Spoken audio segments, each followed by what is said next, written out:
الان میبرم به خدای بخشنده مهربان. 14 قرن قرآن، دین حق،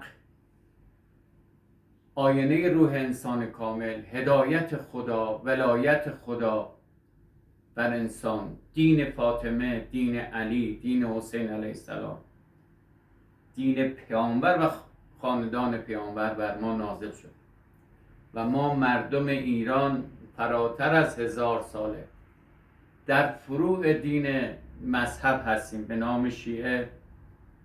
ولایت فقهی رو بر ولایت خدا ترجیح دادیم.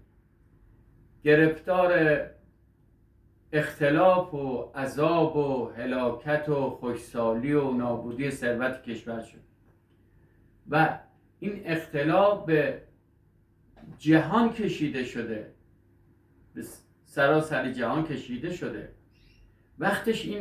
وقت آن نرسیده که ما برگردیم به قرآن و اون چیزی که میگیم دروغ نباشه، به حقیقت بپیونده. بعد از 1000 ساله که ما که در این مذهب هستیم و هر روز میگیم خدا بزرگه، یعنی دروغ بزرگه وقتی که محقق نشه. بذاریم بزرگی کنه. خدا بزرگه، جزو خدایی نیست، محمد رسول خداست. و سوره هم که فاتحه الکتابه که رمز ورود به دین جهانی رو در این سوره هم گفته. فاتحه الکتابه ما رو به اون صلح جهانی میبره.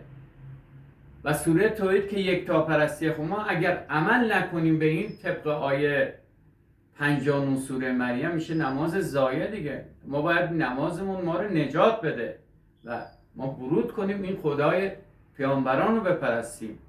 امیدوارم که برگردیم یه مقداری تفکر کنیم، بیاندیشیم، چون که با عمل و تفکر بالا میبره ما رو این قرآن تا نجات پیدا کنیم.